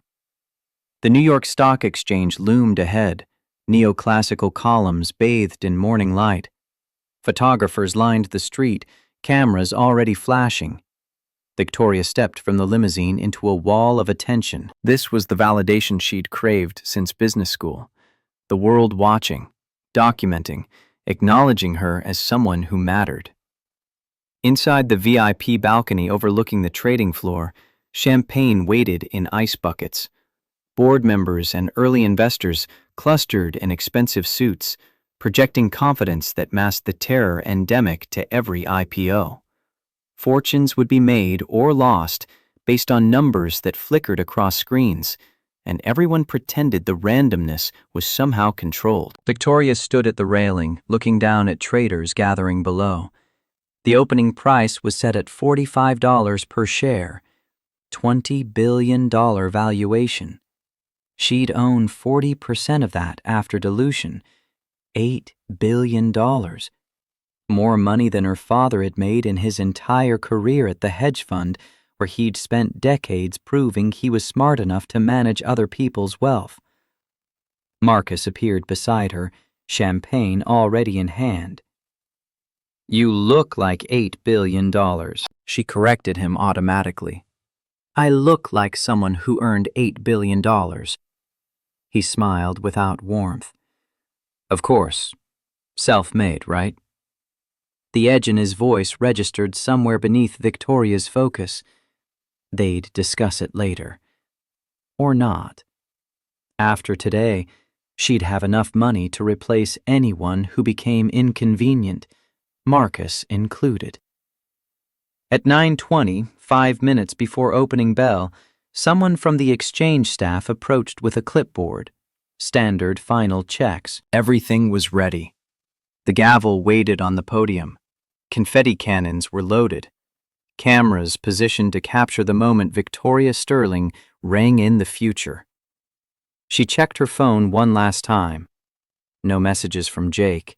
No drunk texts or desperate pleas for reconciliation. Just silence, which was exactly what she'd paid lawyers and PR firms to ensure. He was buried in California somewhere, working warehouse night shifts, unable to afford the bus fare to cause problems. Perfect. At 9:25, Victoria took her position at the podium. The traders below looked up expectantly. Cameras focused. This was the moment every entrepreneur dreamed about. Validation rendered in market capitalization and media attention. Across town, the Gulfstream touched down at Teterboro with the kind of precision that came from pilots who'd flown combat missions before retiring to corporate aviation. Jake Morrison had spent the flight silent, conserving energy for what came next. Sarah sat beside him, trying to look brave, despite the nervousness that made her chew her thumbnail down to nothing. Marcus Thorne checked his watch. 35 minutes to courthouse. Traffic's heavy on the FDR. We need to move. 2 black SUVs waited on the tarmac, engines running. Jake had dressed in the Montana tailor's work, charcoal suit that fit like it understood his body better than he did. White shirt with no tie, because confidence didn't need decoration. He looked nothing like the man who'd signed divorce papers 12 months ago. That Jake had been defeated, diminished, accepting of his own obsolescence. This Jake was an architect, coming to reclaim stolen blueprints. Sarah hugged him before climbing into the second SUV with Thorne's security team. "Dad, I'm scared." Jake knelt to her level. "Me too, sweetheart. But being scared doesn't mean we don't do what's right." "What if we lose?" The question deserved honesty. "Then we lose. But at least we'll lose fighting, not hiding." She kissed his cheek and climbed into the SUV. Jake watched her go, then slid into the lead vehicle. The driver, former Secret Service Thorne had mentioned, activated a siren that wasn't strictly legal, but was effective at parting traffic.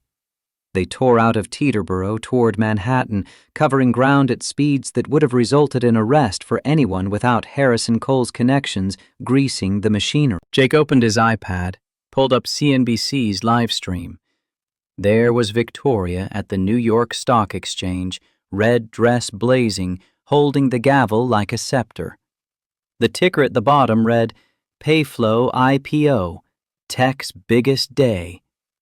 She looked triumphant, certain, a woman who'd never considered the possibility that the past might reach forward and drag her down. The SUV screamed down the FDR, weaving through traffic that grudgingly made space. Thorne sat beside Jake, briefcase containing the injunction and supporting evidence. 50 pages of documentation proving intellectual property theft, fraudulent patent filing, concealment of assets, and a security flaw that put millions of users at risk. Enough to halt the IPO and destroy everything Victoria had built on stolen foundation. 9:28, Thorne noted. 2 minutes to opening bell. We'll make it. The Southern District Courthouse rose ahead, granite and authority, and the kind of institutional weight that made lies collapse under scrutiny. Jake could see photographers already gathered on the steps. Harrison Cole's PR team had tipped them off that something significant was happening, though not what. They expected maybe a corporate rival filing suit, or perhaps a regulator raising last-minute concerns. They weren't expecting the ghost of Victoria's past. The SUV screeched to a halt at the curb. Jake stepped out into a wall of flashbulbs. The photographers had been lounging, casual, but the sight of him emerging from an expensive vehicle in a suit that screamed competence rather than desperation made them scramble. Cameras swung toward him. Someone shouted a question Jake couldn't parse through the noise. He walked toward the courthouse steps with Thorne flanking him. Each footfall felt like moving through water, time dilating, sound muffling, the whole world narrowing to this moment where he either reclaimed his life or confirmed every awful thing Victoria's PR machine had claimed about him. A reporter from Bloomberg thrust a microphone toward his face. "Mr. Morrison, are you here to stop the IPO?" Jake stopped, turned to face the cameras directly. Every lens focused on him, thousands of viewers watching through screens in offices and homes across the country. Somewhere, Victoria was preparing to ring the opening bell, confident that the man she'd dismissed as obsolete would never find the resources or courage to challenge her empire. The words came clear and cold. "My name is Jake Morrison. I'm not here to stop the IPO. I'm here to report a crime." The courthouse steps suddenly went silent. Even the traffic noise from Pearl Street seemed to fade. Jake turned and walked through the revolving doors into the marble lobby where American justice theoretically waited for everyone, even those who couldn't afford it, until a billionaire with his own demons decided to sponsor vengeance. At 9:30 exactly, Victoria brought the gavel down. The sound echoed across the trading floor like a gunshot. The opening bell rang, not the gentle chime people expected, but a full brass clanging that vibrated in the chest. Confetti exploded from cannons mounted in the balcony, raining down in Payflow's corporate colors. The room erupted in cheers. On the massive display screen, the ticker symbol appeared. PYFL. Opening price, $48. Already $3 above expectations. 52!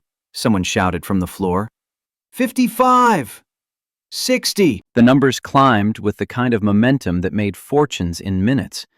Victoria grabbed a champagne flute, raised it toward Marcus. To us.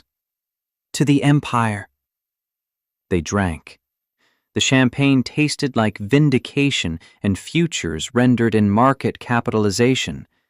This was the moment every entrepreneur chased, the transformation from struggling to successful, from doubted to undeniable. Her father was dead, but if ghosts existed, his was watching her prove him wrong with every tick upward on the stock price. Then the massive screen went dark, just for a second. When it flickered back to life, the feed had changed, no longer showing the trading floor. Instead, CNBC's breaking news banner slashed across in urgent red. The anchor's face appeared, pale and shocked. We're interrupting coverage of the Payflow IPO with breaking news from the Southern District of New York. A massive emergency injunction has just been filed against Victoria Sterling and Payflow Holdings. Victoria's champagne flute slipped from her fingers, shattered on the polished floor. Around her, the celebration died, like someone had cut power to life support. The camera cut to courthouse steps.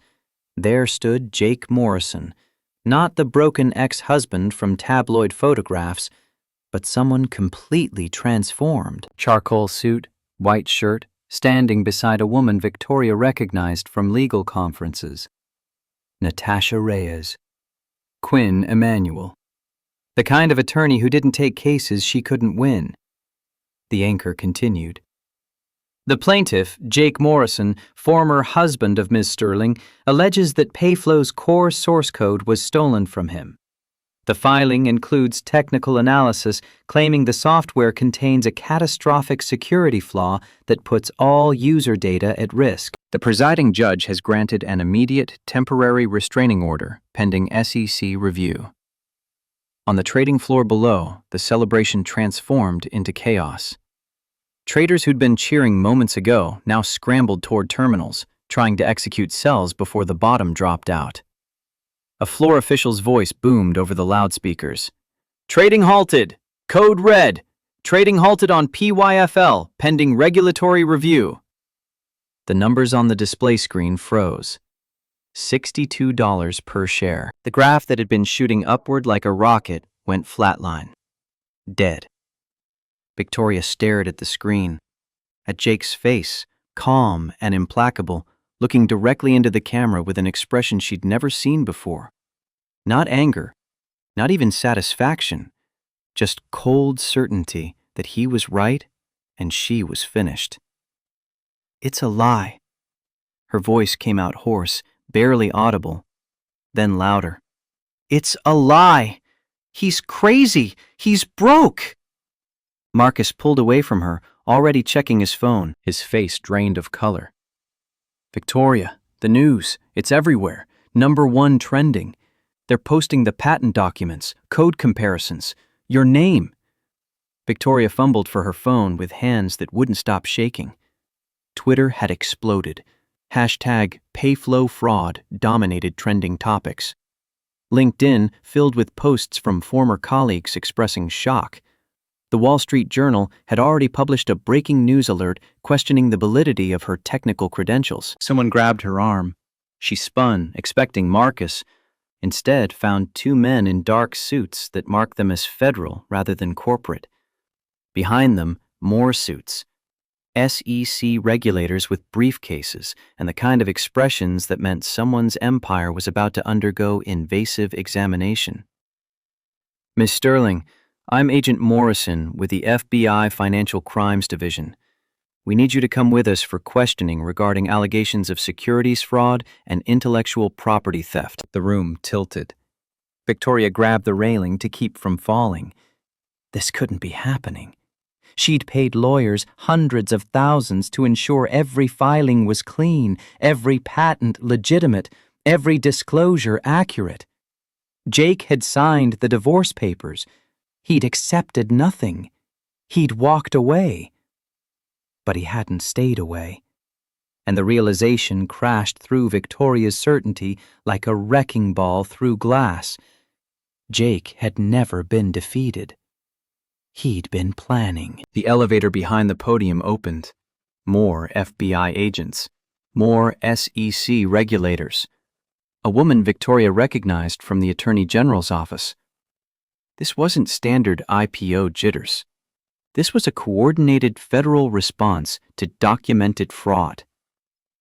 Marcus Vance had backed away toward the far exit, already distancing himself from the blast radius.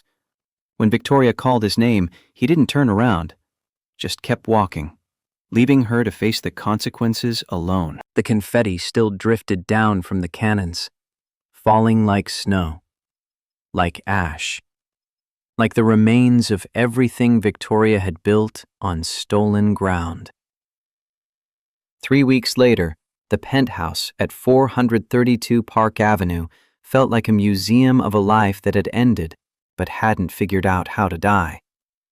Movers in blue coveralls systematically packed Victoria's possessions into boxes labeled for storage or disposal. The Damien Hirst painting came down from the living room wall, leaving a pale rectangle on plaster that had never seen direct sun. Crystal vases got wrapped in bubble wrap, designer furniture tagged for auction. Victoria sat on the Italian sofa that had cost $40,000 and would sell for maybe $10,000 at Christie's liquidation sale. She hadn't showered in 2 days, hadn't changed clothes. The red Armani dress from IPO day hung in the closet like a monument to hubris. The SEC had frozen her assets pending investigation. The Payflow board had voted unanimously to remove her as CEO, installing an interim replacement who'd immediately begun cooperating with federal investigators. Class action lawsuits from investors who'd lost money on the halted IPO piled up like cordwood. And the media that had loved her 6 months ago now competed to write the most scathing takedown of the woman who'd built an empire on stolen code. Footsteps echoed in the hallway. Victoria didn't look up. Probably another mover asking about furniture she no longer cared about. But the footsteps stopped. Then Marcus Vance's voice, tight with anger. The cards are declined. All of them. Black card, platinum, even the joint account we set up. Victoria finally looked at him. He stood in the doorway, trailing Louis Vuitton luggage, wearing sunglasses indoors like he could hide from association with her failure. It's a temporary freeze. The lawyers are filing motions on Monday to release operating funds. There is no we, Victoria. The words came harsh, final. You told me you wrote the code, told me he was nobody. Now I'm being subpoenaed as a material witness. My face is on CNBC as a potential accomplice to securities fraud. I can't get a reservation at Le Bernardin. Do you understand what that means in this city? He signaled to the movers to take his bags. Victoria stood, voice cracking. Marcus, please. We're partners. You said I was a partner in a billion-dollar company, not a partner in a federal indictment. You're radioactive. Everyone you've touched is radioactive. I'm done. He walked into the elevator without looking back. The doors closed on his indifference. Victoria stood alone in the echoing space, surrounded by the dismantled evidence of success that had never been hers. The view from 92 floors showed Manhattan spreading in every direction, millions of lives being lived by people who'd never heard of Payflow or Victoria Sterling or the cautionary tale she'd become. Her phone buzzed. Text from her attorney. Settlement conference scheduled. Thursday, 2 p.m. Quinn Emanuel offices. Come prepared to negotiate. Victoria knew what that meant. Jake wasn't interested in quiet resolution. He was going to make her sign away everything, publicly admit to fraud, and accept whatever humiliating terms his lawyers demanded. The alternative was federal prison and complete financial ruin. Some choice. The Quinn Emanuel conference room occupied the 45th floor of a midtown tower, all glass and steel, and the kind of expensive minimalism that communicated seriousness. Victoria arrived with her court-appointed attorney. The expensive lawyers had quit when her assets froze and retainers bounced. The public defender was competent but overworked, juggling 50 cases simultaneously, and this wasn't his expertise. They sat on one side of a polished table that reflected the gray October sky outside. On the other side, Natasha Reyes, Marcus Thorne, and 2 junior associates whose only job was taking notes that would become public record. At the head of the table sat Jake Morrison. He wore a navy suit, crisp white shirt, the kind of professional presentation that spoke to competence rather than wealth. Victoria barely recognized him. The man she'd dismissed as obsolete had been replaced by someone who looked like he'd been running companies while she played at it. Worse, he looked calm, not angry, not triumphant, just resolved in a way that made her realize he'd already won and was simply here to formalize the terms. Natasha Reyes opened a folder, all business. Let's be direct. The SEC is willing to offer leniency on criminal fraud charges if Ms. Sterling admits that intellectual property rights to Payflow's core technology belong to Mr. Morrison, and that she knowingly filed fraudulent patent applications. Victoria's attorney cleared his throat. If my client admits that, she loses all equity in the company, all IP rights, everything. Thorne's voice came flat and hard. She's already lost the company. Payflow's board terminated her. The only question is whether she spends the next decade in federal prison or rebuilding her life somewhere else. Victoria stared at the table, unable to meet Jake's eyes. This was worse than losing money or status. This was having to admit on public record that everything she'd built was stolen, that her father had been right about her inadequacy, that she'd never been good enough. Then Jake spoke for the first time. His voice wasn't loud, but it commanded the room with the quiet authority of someone who knew exactly what he was worth. I'm taking control of Payflow. The investors have agreed to restructure under new leadership, Architect Systems. I'll fix the security flaw, rebuild the codebase properly, save the valuation, and protect users. He leaned forward, and Victoria finally forced herself to look at him. His eyes held no hatred, just the kind of cold assessment you'd give a problem that needed solving. I don't want to destroy you, Victoria. Destruction takes energy, better spent building. Here's what I'm offering. He tapped the document in front of him. You transfer all IP rights to me. You admit publicly to the fraud, which clears the company's name and allows the restructured IPO to proceed. In exchange, I drop the civil suit for concealed assets. I won't push for criminal prosecution. Victoria's attorney started to object. Jake held up a hand. And because I believe in fairness, even when it hasn't been extended to me, his mouth curved in something that wasn't quite a smile, I'll grant you a monthly stipend for 3 years, and you can have the cabin in Montana. The words hit Victoria like a physical blow. The cabin in Montana. The 3-year stipend. The exact offer she'd made Jake 12 months ago when she'd assumed he'd never have the resources to fight back. He was mirroring her own cruelty with surgical precision, reflecting it back so she could see exactly what she'd been. "You can't be serious." Her voice came out barely above a whisper. Jake picked up a pen. "I'm completely serious. It's a fair offer. You can fight this, drag it through courts for years while I bury you in legal fees until you're selling jewelry to make rent. Or you can sign, take the cabin, disappear quietly, keep whatever dignity you have left." The words were hers, verbatim, the speech she'd delivered while he stood in her penthouse, broken and desperate. Now he sat across from her in a borrowed conference room, holding all the power she'd spent a decade accumulating, and offered her the same humiliating scraps she'd once thought generous. Victoria looked at her attorney. He gave a tiny nod. Sign or face federal prosecution. Those were the options. Her hand shook as she picked up the pen. The settlement agreement blurred through tears she refused to shed in front of Jake.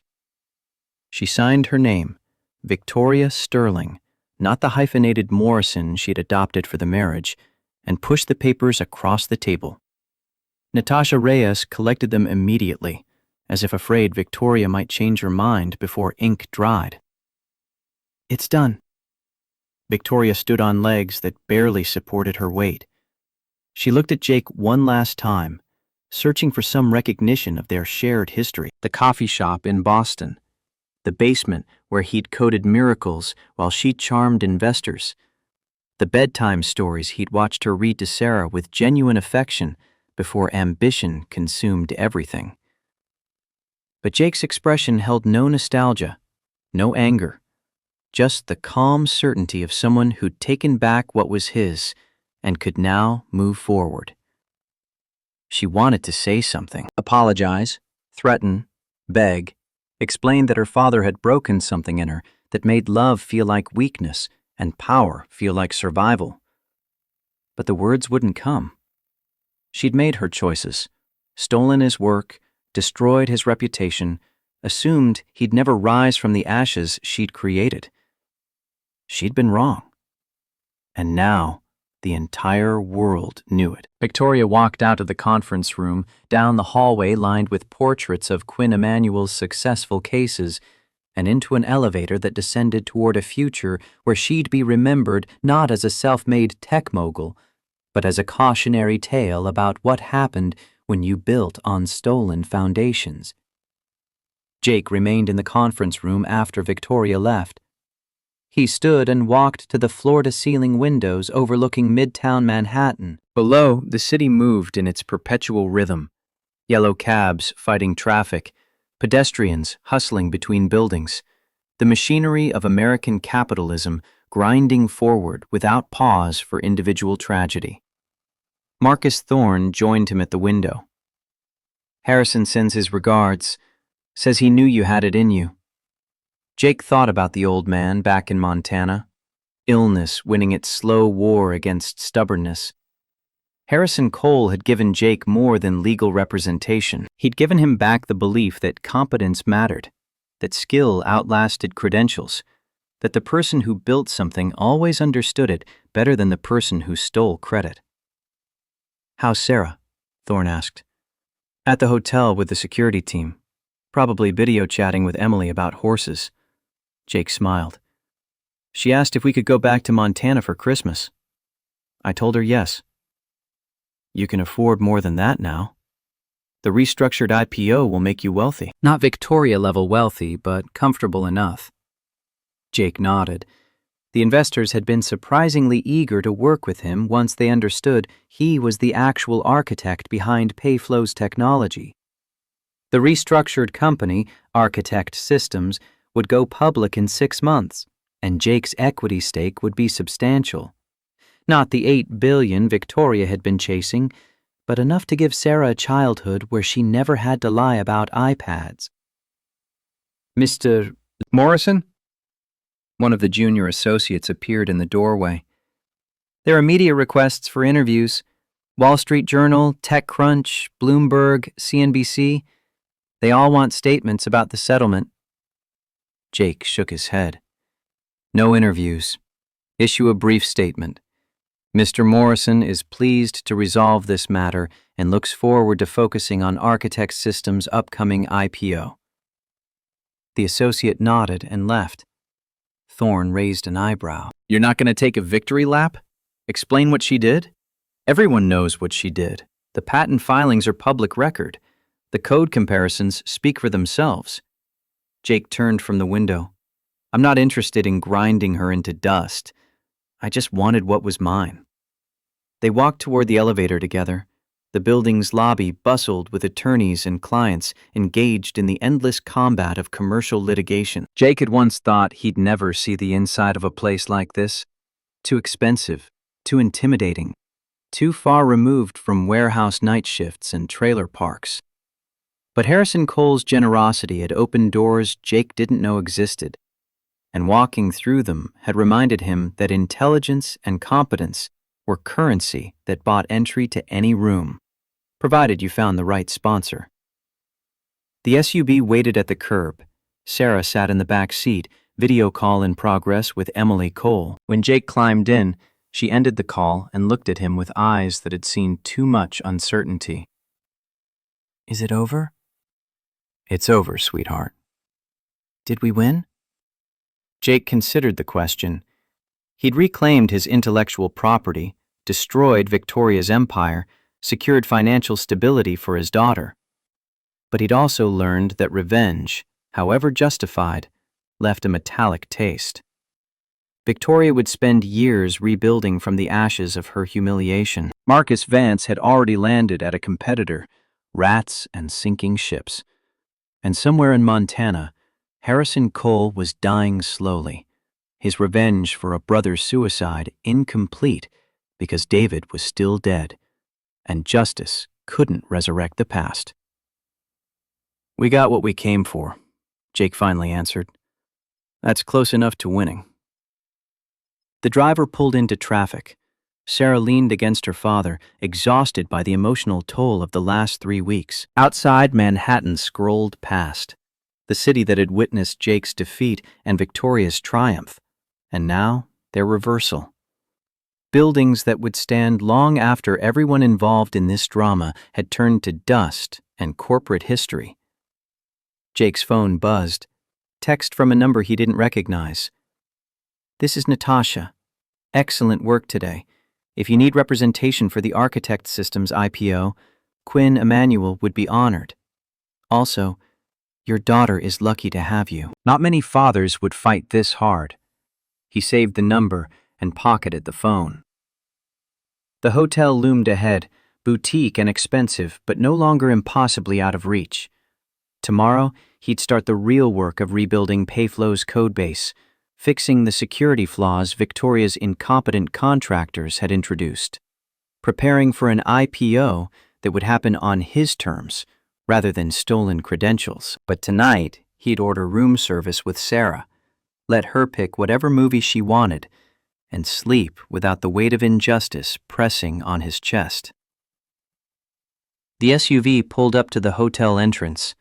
Jake helped Sarah out, tipped the driver, and walked through doors held open by uniformed doormen who'd learned to recognize the newly wealthy by their uncomfortable relationship with service. The lobby gleamed marble and understated luxury. Sarah tugged his sleeve. Dad, can we walk instead of taking the elevator? It's only 5 floors. Jake looked at his daughter, 11 years old, and already understanding that the journey mattered as much as the destination.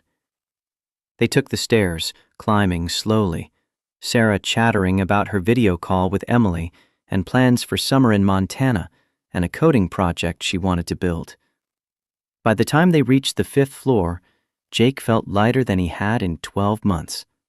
Not because of victory, because his daughter was happy, safe, planning a future that didn't involve shame or scarcity or watching her father break under the weight of injustice. They ordered pizza, not gourmet hotel room service, but actual delivery pizza with too much cheese and not enough vegetables. Watched a Pixar movie Sarah had seen 6 times. Fell asleep before the credits rolled, Sarah curled against him like when she was small enough to fit in the crook of his arm. Jake woke around midnight, carefully extracted himself without disturbing Sarah, stood at the window looking down at the Hudson River, black and unknowable, flowing toward the Atlantic and eventually the world beyond New York's gravitational pull. His phone sat on the nightstand.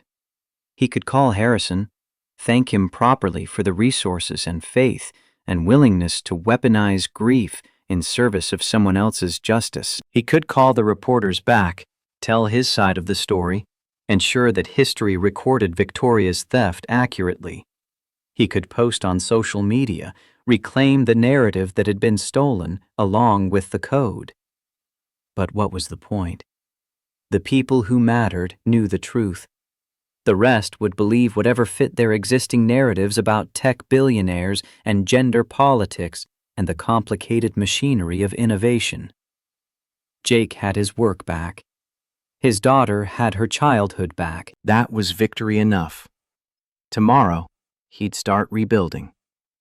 Not just code, but a life where Sarah could grow up watching her father do work he loved, where competence was rewarded rather than stolen, where honor wasn't a luxury reserved for people who could afford principles.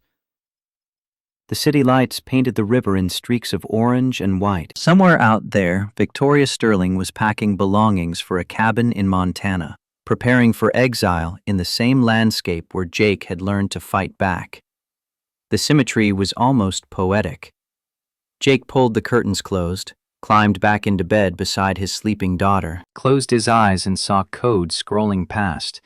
Not the corrupted version Victoria's contractors had mangled, but the original architecture he'd built in a Boston basement before ambition and betrayal had complicated everything. Tomorrow he'd start writing it again. Better this time. Stronger. With security protocols that couldn't be stripped out by offshore contractors who didn't understand why safeguards existed. Code that would carry his initials in every comment, his logic in every function, his mind rendered in syntax so clear that no one could ever again claim they'd built what he'd architected. But tonight he slept, deep and dreamless, the sleep of someone who'd fought for what was right and survived to build again. Morning arrived with October sunlight streaming through hotel windows that framed Manhattan as a promise rather than a threat. Sarah woke before Jake, already dressed, backpack loaded with the iPad Jake had finally been able to afford. Dad, Mr. Thorne texted. He wants to know if we want to fly back to Montana for a few days before you start work on Architect Systems. Jake sat up, rubbed sleep from eyes that for the first time in a year didn't feel heavy with defeat. What do you think? Sarah grinned. Emily says the aspen are turning gold. We could go riding in the mountains. Then let's go. They packed quickly. They'd learned to travel light during the months in Riverside. The hotel checkout took minutes. Outside, Marcus Thorne waited beside an SUV that would take them to Teterboro. Montanavin? Thorne asked as Jake loaded bags. Montana. A week, maybe 2. Then back here to start building. Jake looked at the city one last time. But we'll come back on our terms. Not running, not hiding. Building. The SUV merged into traffic heading toward New Jersey. Sarah pressed her face to the window, watching the city scroll past. Somewhere in those buildings, Victoria Sterling was learning that money couldn't buy back reputation once you'd spent it on lies. Somewhere, Marcus Vance was discovering that loyalty purchased with proximity to power lasted exactly as long as the power did. But Jake wasn't thinking about them anymore. He was thinking about Montana Aspen and his daughter's laughter and code he'd write that would carry his name forward into a future where competence mattered more than credentials, where the person who built something always understood it better than the person who claimed credit. The Gulf Stream waited at Teterboro, engines already running. As they climbed the stairs, Sarah turned to him with a seriousness that made her seem far older than 11. Dad, are you happy now? Jake thought about the question. Happiness felt too simple for the complicated mix of relief and grief and satisfaction that came from reclaiming what had been stolen while watching someone he'd once loved destroy themselves with their own choices.